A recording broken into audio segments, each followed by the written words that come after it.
ماشي الفكرة وماشي رأس المال وحتى التوقيت ماشي هو العامل الحاسم. الحاجة اللي تصنع الفرق في مشروعك هي الناس اللي يخدموا معاك. إذا كان الفريق تاعك قوي المشروع تاعك رايح يكبر ويتطور بسرعة. أما إذا كان الفريق تاعك ضعيف رايح تلقى روحك تعاني حتى ولو كان كلش مليح. خليني نقولها بصراحة، الشخص الكفؤ ماشي مصروف ولا دراهم، هو استثمار.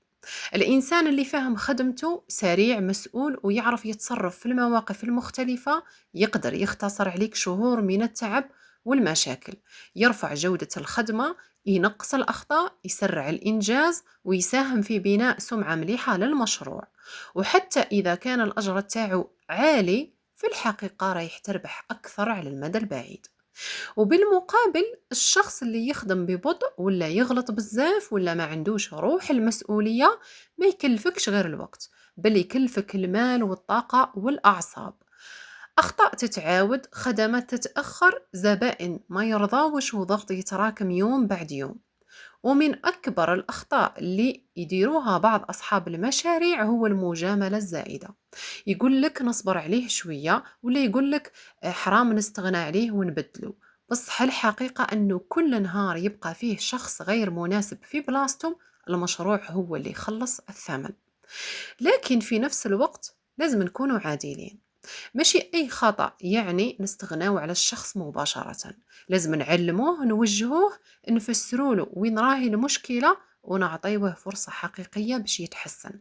إذا تحسن فهذا شيء ممتاز وربحت عنصر قوي في الفريق تاعك. وإذا ما تحسنش رغم التوجيه والمتابعة هنا القرار يكون واضح، لأنه مصلحة المشروع لازم تكون فوق كل اعتبار. كاين ناس مجرد وجودهم في الفريق يفرق بزاف، يسهلوا الخدمة، يرفعوا مستوى المجموعة ويخلوك تركز على تطوير المشروع بدل ما تبقى تطفي في المشاكل كل يوم. وأنت كصاحب مشروع دورك ماشي ترضي الناس كامل، دورك أنه تبني منظومة ناجحة. الأشخاص الصح يرفعوك لفوق والأشخاص الغلط يجروك للوراء. لهذا لازم تختار فريقك بعناية، استثمر في الكفاءة، كن عادل مع الجميع لكن في نفس الوقت كن حازم في القرارات تاعك. وفي الأخير نجاح المشروع ما يعتمدش عليك وحدك، بل يعتمد كذلك على الناس اللي واقفين معك في نفس الطريق.